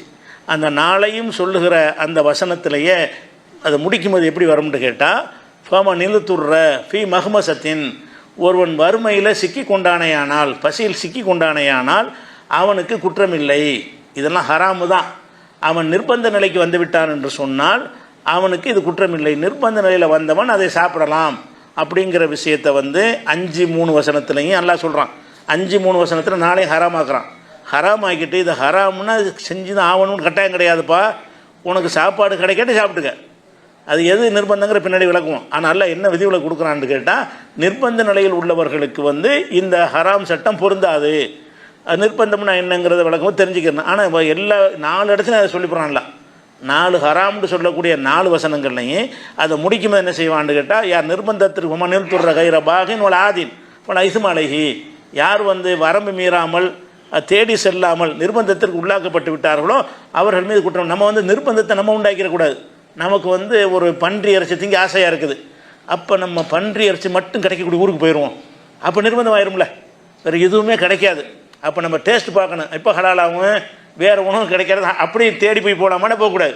நீங்கள் தேடி சென்று அதை நீங்கள் அதுக்காக போயிடக்கூடாது. நீங்கள் இருக்கிற இடத்துல இயல்பாக ஒரு நிர்பந்தம் ஏற்பட்டு அதுக்கு தான் அந்த வார்த்தையை போடுறான். தானாக வழியை செல்லாமலும் அது வரம்பு மீறக்கூடாது. பசிக்கு தானே சாப்பிட சொல்லியிருக்கு, அதனால் பிரியாணி மாதிரி வயிறு மட்டும் சாப்பிடக்கூடாது. அந்த பசியை போக்குற அளவுக்கு நிர்பந்தத்திற்கு ஹலால் என்றால் என்னென்னு கேட்டால் அந்த அளவும் கரெக்டாக இருக்கணும். நீங்கள்னா தேடிக்கொண்டதாக இருக்கக்கூடாது. அதை டேஸ்ட்டு பார்க்குறதுக்காக வேண்டி என்ன செய்யணும், இங்கே இருந்தால் சாப்பிட முடியல, ஹராமுன்னு சட்டம் இருக்குது, வேறு எங்கிட்டாவது போயிடுவோம், சைனாவுக்கு போயிட்டோம்னா அதுதான் கிடைக்கும், அதில் வந்து பூரா தான் வறுத்து தருவாங்க சில ஊர்களுக்கு. அப்போ அதுதான் கிடைக்கும்னா அத்தனை திங்கன்னு நிர்பந்தமாயிரும்ல. அப்படிப்பட்டதாக நீங்கள் செஞ்சிடக்கூடாது. நீங்கள் இயல்பாக இருக்கிற இடத்தில் அப்படி வந்து உங்களுக்கு அமைஞ்சிருச்சின்னு சொன்னால் உங்களுக்கு வந்து குற்றம் இல்லைங்கிறது தான் அல்லாஹ் என்ன சொல்கிறான்னா, இப்போ நில்துற கைர பாகின் ஒரு ஆதின், வரம்பு மீறாமல், அதாவது தேடி செல்லாமல், 2 கண்டிஷன் போடுறான். தேடி வழியே செல்லாமலும் வரம்பு மீறாமலும் நீங்கள் நிர்பந்தத்திற்கு உள்ளாக்கப்பட்டீர்கள் என்று சொன்னால் பல இஸ்மாலேஹி, அப்படிப்பட்டவன் மீது எந்த ஒரு தப்பும் கிடையாது, இது சாப்பிடுவது தப்பு இல்லை அப்படின்னு 2:173 அல்லாஹ் சொல்கிறான். 16:115 இதே வார்த்தை இருக்கிறது, 6:145 இதே வார்த்தை இருக்கிறது. அப்போ இந்த நிர்பந்தத்திற்கு இவைகள்லாம் அனுப்பி எல்லா ஹராம 4க்கு தான் சொல்கிறான். அது 4க்கு மட்டும் இல்லை, இப்போ சொன்ன எல்லா ஹராமுக்கு தான். எதெல்லாம் ஹராம்னு சொல்கிறோமோ அதெல்லாம் ஹராம்னு சொன்ன அனைத்து விஷயங்களும். இப்போ கோவேற்கிறது ஹராமுங்கிறோம், ஒரு இடத்துல போகிறோம் நமக்கு ஒன்றுமே கிடைக்கல, கோவேற்கிறது தான் கிடைக்குது, அது இல்லாட்டி நமக்கு நிர்பந்த நிலையில் ஆளாயிரம்னா சாப்பிட்டுக்கிறோங்க. கழுது தான் கிடைக்குதுன்னா கழுது எடுத்து சாப்பிட்டு போங்க. அது நிர்பந்தத்திற்கு உள்ளாயிட்டீங்கன்னு சொன்னால் அது வந்து மார்க்கத்தில் என்ன செய்யாது, அது குறுக்க நிற்காது, உங்களுக்கு அனுமதி கொடுத்துரும். அந்த இது நிர்பந்தத்தை நிரந்தரமாக வச்சுக்கிறக்கூடாது. டக்குன்னு என்ன செய்ய, நிர்பந்தம்னா இந்த ஊரில் உட்காந்துருந்தா சாப்பிட்ணுன்னா டக்குன்னு தப்பிச்சு வேறு ஊருக்கு வரணும்ல, நம்ம அதை தேடி செல்வதில் வழியை செல்வதில் வந்துடக்கூடாது, எல்லை மீறக்கூடாதுன்னு வந்துருச்சு.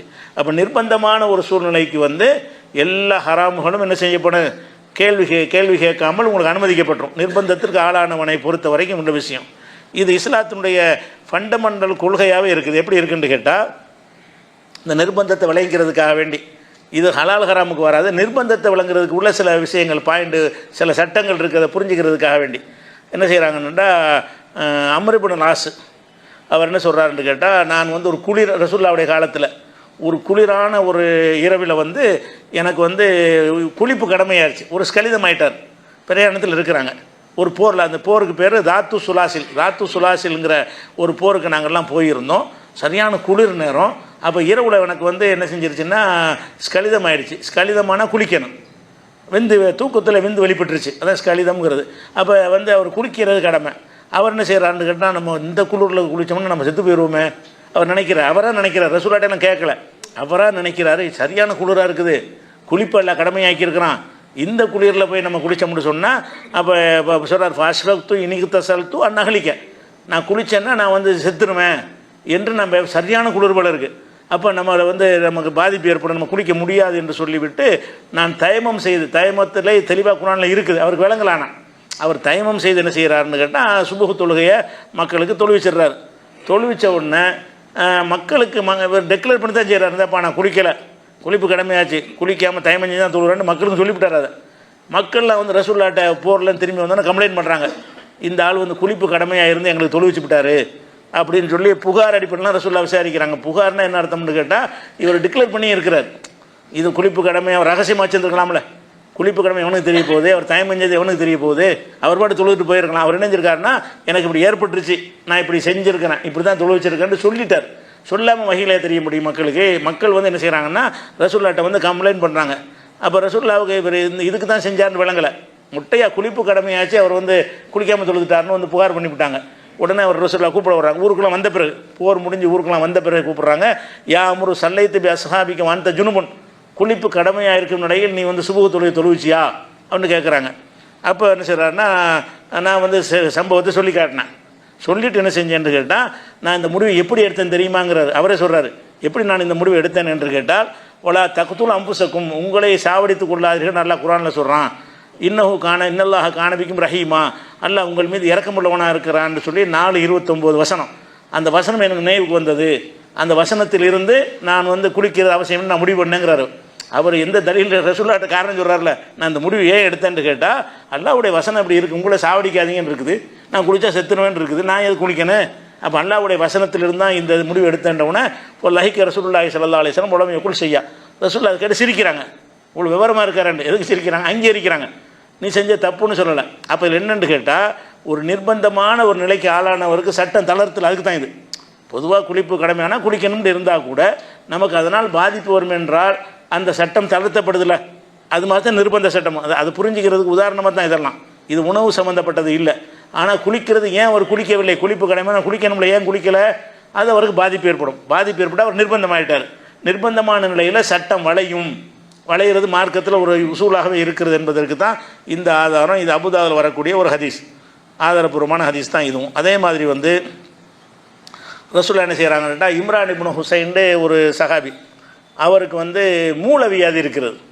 மூலவியாதிக்காரங்களுக்கு தரையில் உட்கார முடியாது, மூளை அழுத்த நிற்கலாம், உனையெல்லாம் அதெல்லாம் செஞ்சிடலாம். ஆனால் மூலவியாதிக்காரங்களுக்கு உட்காருவது என்ன செய்யும், அத்தையாத்து உட்காருவது பெரிய பஞ்சாயத்தாக இருக்கும். ஒவ்வொரு நோய் உள்ளவங்களுக்கு ஒவ்வொரு விஷயம்.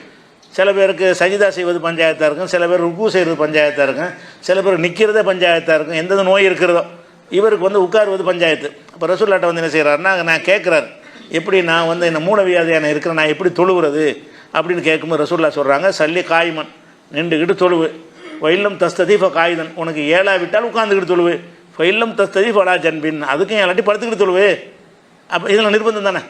அதாவது பொதுவாக தொழுகிற முறையாக இருந்தாலும் உனக்கு ஏழலைன்னா உட்காந்துக்க, உட்காரவும் இல்லைன்னா படுத்துக்கிட்டே தொழுவுங்கிறாங்க. அப்போ இதெல்லாம் அவர் நிர்பந்தமான நிலை தான். இதெல்லாம் நிர்பந்தத்திற்காக வேண்டி மார்க்கம் என்ன செய்கிறது, வளைஞ்சி கொடுக்குதுங்கிற உணவுக்கு மட்டும் இல்லை, இபாதத்துகளே வளையுது. நிர்பந்தமான நிலை வந்துச்சின்னு சொன்னால் தொழுகை முறைப்படி ருக்கு சஜிதாவெல்லாம் நல்லா ஆக்கியிருக்கிறான், அதை முறையாக செய்ய முடியலை நோயாளிகளுக்கு, அவங்க மேலே குற்றமானா குற்றம் கிடையாது.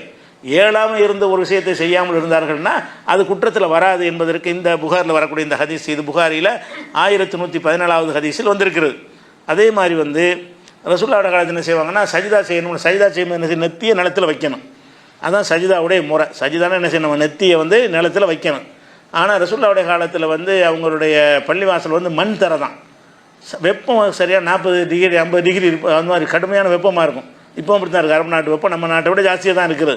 நமக்கு 40 தாண்டாது பெரும்பாலும், அவங்களுக்கு 45 அந்த மாதிரிலாம் சாதாரணமாக இருக்கும். சில காலங்களில் 50 டிகிரி கூட வந்துடும். அந்த வெப்பம் ஜாஸ்தி ஆகும்போது தரை வந்து சூடும் பயங்கரமாக. அந்த தரையில் வந்து நெத்தி வைக்க இயலாது. அந்த மண்ணில் வச்சா புகஞ்சு போகிற மாதிரி இருக்குது. நெத்தியுடைய தோல் வந்து மென்மையான தோல், கால் தாங்குற மாதிரி நெத்தி தாங்காது.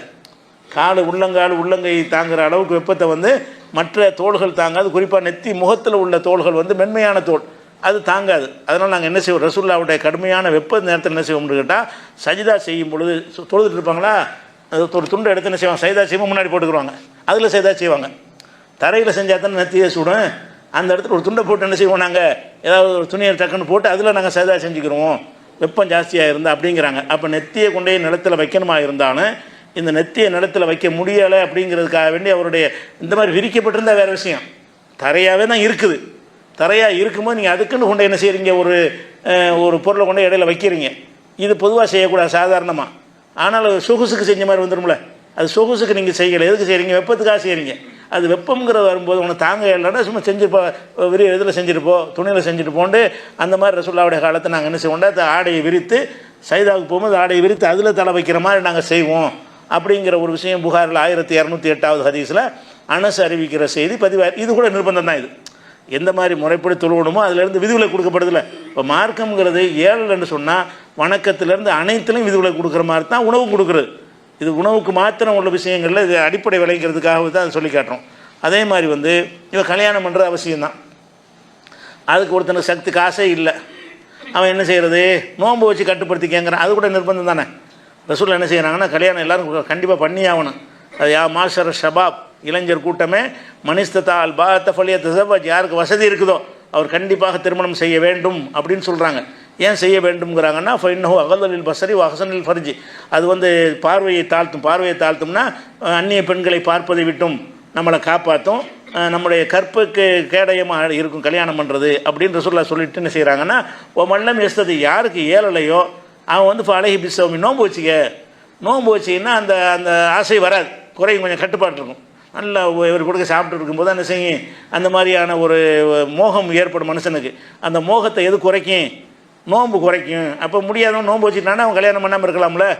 வசதி இல்லை, கல்யாணத்துக்கு பொண்ணு கிடைக்கல, பல காரணம் இருக்குது. கல்யாணத்துக்கு பொண்ணை இந்த காலத்தில் கிடைக்க மாட்டேங்குது.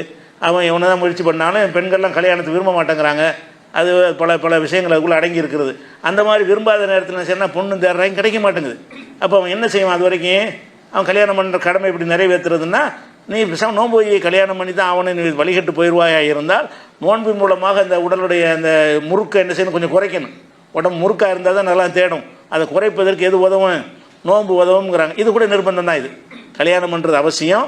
உனக்கு ஏழாட்டி இப்படி செஞ்சு அதை மாற்றிக்கன்னு ஒரு பரிகாரம் சொல்கிறாங்கல்ல, அதெல்லாம் ஏழாதவனுக்கு தானே ஒரு பரிகாரம். இது புகாரில் 5066 ஹதீஸில் இது இருக்கிறது. அதே மாதிரி வந்து அப்துர் ரஹ்மான் இப்னு அவுஃப் அவர்களுக்கும் சுபைர், இவங்க 2 பேரும் அந்த 10 சஹாபாக்கள் உள்ள சிறந்த சஹாபாக்களில் சொர்க்கவாசிகள் இருக்கிறாங்கள, அதில் உள்ள 2 பேர். இவங்க 2 பேருக்கும் வந்து சிரங்கு உடம்புல என்ன செய்யுது, சிரங்கு இருந்தால் என்ன செய்யணும்னு கேட்டால், நீங்கள் ட்ரெஸ் போட்டிகள்னா அந்த ட்ரெஸ்ஸு உரசியே புண்ணு அதிகமாக்கணும். ட்ரெஸ்ஸுனால் நம்ம காலத்தில் மாதிரி மென்மையான ட்ரெஸ்லாம் இப்போ இருக்க சாக்கு மாதிரி இருக்கும். அதை போட்டாங்கன்னா இப்படி குனியும் போது உரசும் போது என்ன செய்யும், அந்த சிரங்கு மேலும் அதிகமாகிடும். அந்த மாதிரி இருக்குது. ரசூலுல்லாஹ்ட்ட முறையிடும்போது என்ன செஞ்சாங்கன்னா, நீங்கள் 2 பேரும் பட்டு ஆடை போட்டுக்கிறங்க. பட்டு ஆண்களுக்கு ஹராம், ஆண்களுக்கு ஹராமாக இருந்தாலும் பட்டு போட்டால் உரசாது, பட்டு தடவி கொடுக்குற மாதிரி இருக்கும், மென்மையாக இருக்கும். பட்டு ஆடை மட்டும் என்ன செய்யும், அது முரட்டுத்தனமாக இருக்காது. சிரங்கில் உரசுனா கூட அதை வந்து இது பண்ணி விடாது, காயமாக்கி விடாது, ஒரு அழுத்தத்தை கொடுக்காது. அதனால் என்ன செய்கிறாங்கன்னா, ரசூல் ஸல்லல்லாஹு அலைஹி வஸல்லம் அவர் ரஹஸ் அலி அப்துர் ரஹ்மான் இப்னு அவுஃப் சுபைர், அப்துர் ரஹ்மான் இப்னு அவுஃபுக்கும் சுபைருக்கும் ரசூலுல்லாஹ் வந்து சலுகை கொடுத்தார்கள். ஃபி கமீஸின் மின் ஹரீரின், பட்டு சட்டை போட்டுக்கொள்ள அனுமதி கொடுத்தார்கள். மின் ஹிக்கத்தின் காணத்து பிஹிமா, அந்த 2 பேருக்கு இருந்த சொறி சரங்கின் காரணமாக, சொறி சரங்கு இருந்ததுனால அந்த 2 பேரும் நீங்கள் பட்டு போட்டுக்கணுங்க. ஆண்களுக்கு பட்டு போடக்கூடாது, அது ஹராம். அந்த ஹராம் என்ன செய்ய, நிர்பந்தத்துக்கு ஹலாலாவது பாருங்கள். நிர்பந்தமாக உணவு அல்ல இது. ஆனாலும் நிர்பந்தம்னு வரும்போது ஒரு சிரங்கு அதிகமாக இப்படி இருந்தால் அப்படி சொல்ல இந்த மார்க்கம். சிரங்கு அதிகமானாலும் அதிகமாகிட்டு போகுது. நீ ஆம்பளை பட்டு போடக்கூடாதுன்னா அப்படி நிற்கலாம்ல, அப்படி இந்த மார்க்கம் நிற்கலை. பட்டு ஆம்பளை ஹராம், அதை தளர்த்த முடியாதுன்ற மார்க்கம் சொல்லலை. தளர்த்த வேண்டியவனுக்கு தளர்த்து தான் செய்கிறது. அது புகாரில் 2919 ஹதீஸில் நம்ம பார்க்குறோம். இதெல்லாம் வந்து பொதுவாக நிர்பந்தம். பொதுவாக இந்த மார்க்கமே அந்த வகையில் தான் உலகம் லாவி அலுவலகத்தை நிற்கிறது. காரணமே எங்கே இருந்தால் நீங்கள் வாழ்ந்துடலாம். எந்த நிர்பந்தம் வந்தாலும் இந்த சட்டத்தை நம்ம கடைப்பிடிக்க முடியலையே, நமக்கு ஏழாமல் இருக்குது, இஸ்லாத்தை வாழ்வியல் நிறையா எப்படி அப்படின்னு தயக்கம் உனக்கு வேண்டியதில்லை. அப்படி ஒரு நிலைக்கு ஆளாயிட்டான்னு சொன்னால் அதுக்கு ஏற்றவாறு நடந்துட்டு போ. நீ வந்து இஸ்லாத்தை விட்டு வெளியேறவன் ஆக மாட்டாய், அல்லாஹ்வுடைய கட்டளை மீறினவன் ஆக மாட்டான். அப்படி ஒரு அற்புதமான ஒரு மார்க்கமாக எல்லாம் நமக்கு தந்திருக்கிறான். அந்த வகை தான் உணவும் இருக்கிறது.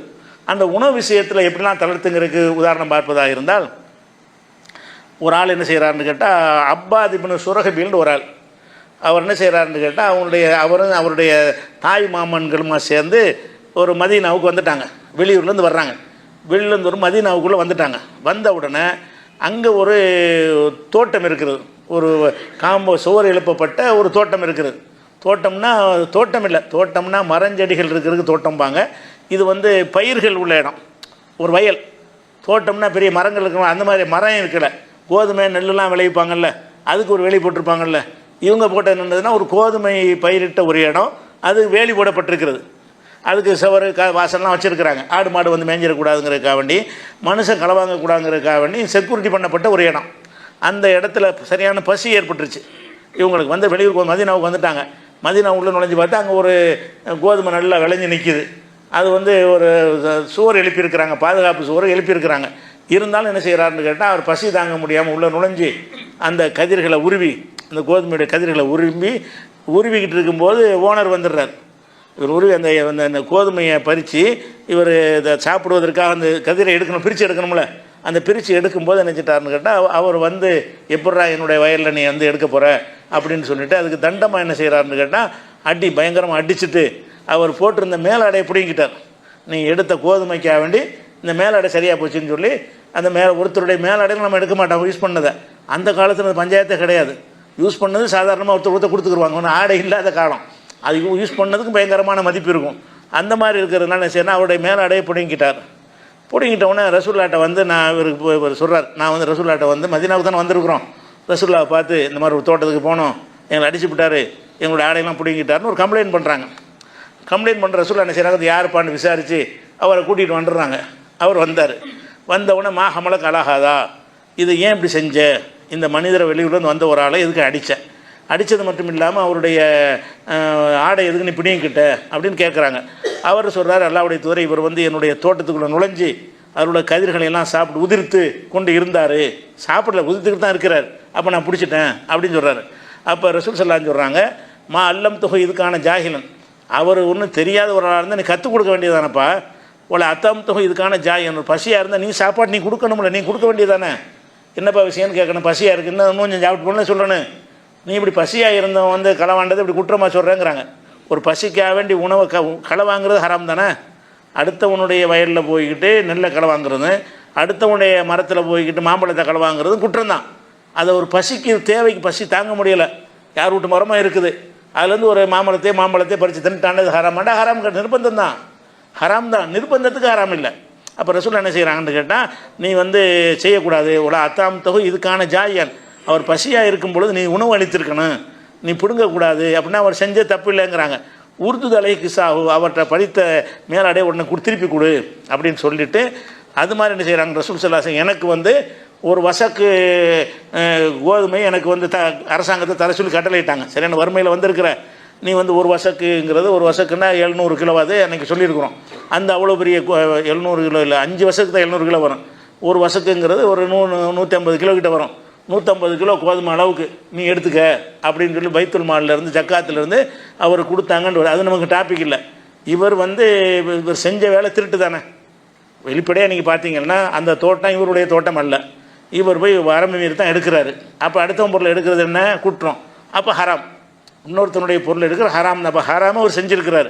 அப்போ ரசூல்லா இவரை கண்டிக்கணும்ல, நீ எப்படி என்னதான் இருந்தாலும் அவன் பொருளை எடுக்கலாமாண்டா கேட்கல. ஏன்னு கேட்டால் அவர் பசிக்கு உணவை தான் இல்லை, இப்போ கட்டிக்கிட்டு போகிறது மூட்டை லாரில் ஏற்றிக்கிட்டு போகல. அவர் பசிக்கு திங்கிறதுக்கு நினைஞ்சிருக்காரு. கொஞ்சம் கோதுமை உருவி கொஞ்சம் சாப்பிட்டா பசிக்கு ஏதாவது ஆகும்னு நினச்சிருக்கிறாரு. நீ ஒரு பசியாக இருப்பவருக்கு நீ கொடுக்கத்தானே போய் வேணும், நீ எப்படி செய்கிறேங்கிறாங்க. அப்போ ஒரு சரியான பசியின் காரணமாக அடுத்தவருடைய மரங்களில் பொதுவில் உள்ள மரங்களில் உள்ளதை, செடிகளில் உள்ளதை, கொடிகளில் உள்ளதை பறித்து சாப்பிட்டான்னு சொன்னால் சரியான பசியாக இருக்குது. வெள்ளரிக்காய் முளைச்சிருக்கு, யார் விட்டுன்னு தெரியல, பசி. ஆனால் நீங்கள் சாப்பிட்றலாம், பிரச்சனை இல்லை. பசிக்காக சாப்பிட்டா இல்லை, குற்றம் இல்லை. இது நிர்பந்தம். ஒருத்தனுக்கு பசி ஏற்பட்டும் என்று சொன்னால் அடுத்தவனுடைய பொருள் ஹராமாக இருந்தாலும் இவருக்கு ஹராம் ஆகலை அப்படிங்கிற ஒரு விஷயத்தை இந்த செய்தி நசையில் வரக்கூடிய ஒரு செய்தியாக இருக்கிறது. அதே மாதிரி இன்னொரு ஹதீஸ் வருது. என்னென்னு கேட்டால், ஒரு மனிதர் வறுமை பசிங்கிறதுக்காக வேண்டி ஹராமானது எப்போ ஹலால் ஆகும் அப்படின்னு சொன்னால், அந்த பசிக்கு என்ன அளவுகள் வைக்கிறது. பசின்னா ஒரு 10 நாள் பசியாக இருக்கணுமா, கொலைப்பட்டினியாக இருக்கணுமா, ஒரு 5-6 நாளைக்கு சாப்பாடு கிடைக்காம இருந்தால் தான் சாப்பிடணும். மையத்து தான் இருக்குது, செத்து போன ஒரு ஆடு தான் இப்போ இருக்குது. சாப்பாடு இல்லை, எவன்டையும் கேட்டாலும் கிடைக்க மாட்டேங்குது.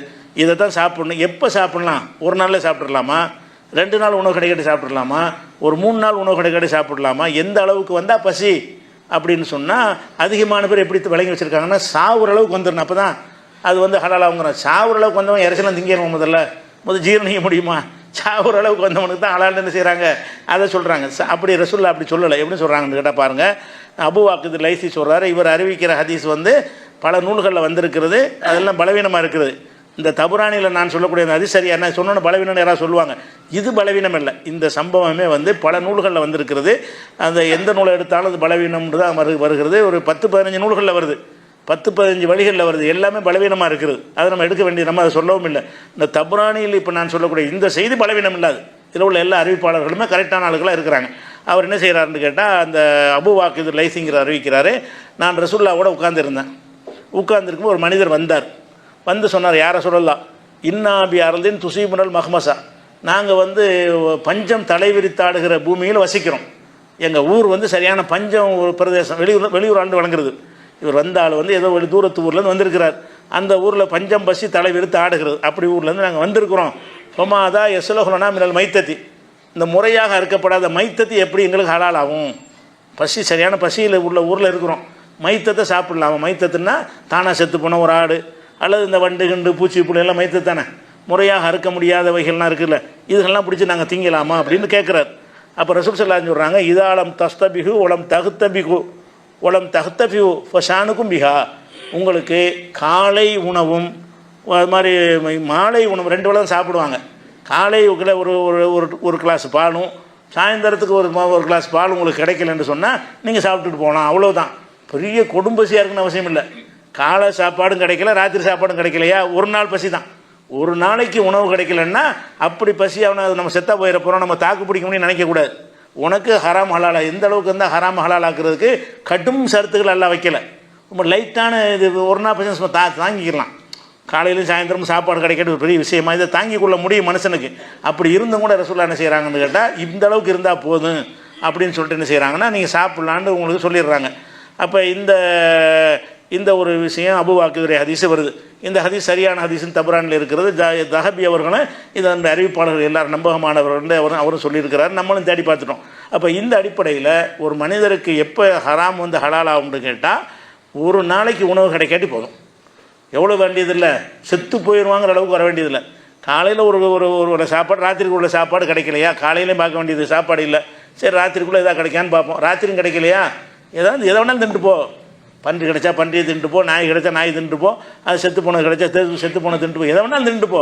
ஹராம்ங்கிற டாப்பிக்கே ஒரு வராது. அல்லாஹ் வந்து ரொம்ப கருணை உள்ளவனாக இருக்கிறான். ஹராம் ஆக்கி விட்டு மனிதனுடைய தாங்கும் சக்திக்கு பெரிய கடுமையான நிபந்தனைலாம் வைக்கல.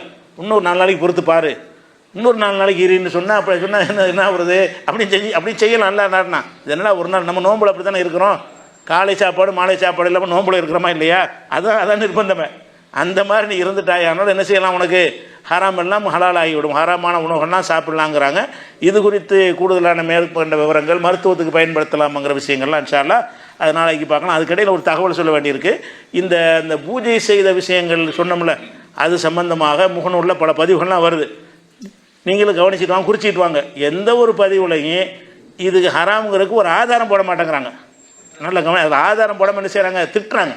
திட்டுவது தான் பதிலாக போடுறாங்களே தவிர, இல்லை இது வந்து உயிரினங்கள் அல்லாத தாவர வர்க்கங்களாக இருந்தாலும் அதை வந்து வேறு பொருளாக இருந்தாலும் அதை வந்து பூஜை செஞ்சுட்டாங்கன்னா அது ஹராமுங்கிற இந்த வசன ஆதாரம், இந்த ஹதீஸ் ஆதாரம்னு ஒன்றுமே காட்டியிருக்க மாட்டாங்க. நான் எல்லாத்தையும் தேடி பார்த்து தான் இருக்கிறேன்.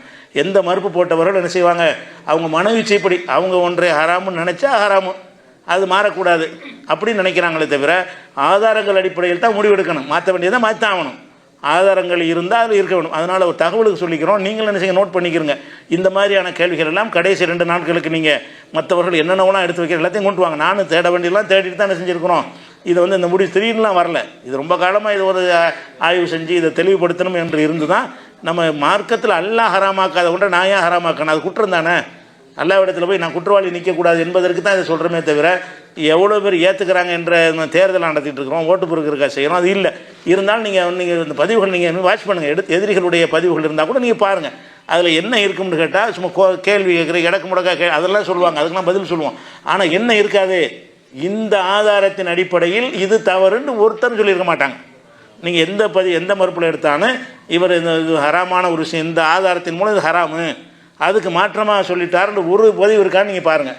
நான் பார்த்த வரைக்கும் இது வரைக்கும் போட்ட அனைத்து பதிவுகளும் மற்றவர்கள் எனக்கு அனுப்புகிறாங்க, நானும் பார்த்துக்கிட்டு இருக்கிறேன். ஆனால் அப்படி வரவே இல்லை. ஒரு தகவலுக்கு அதையும் பதிவு செஞ்சுக்கிறேன். அஸ்ஸலாமு அலைக்கும்.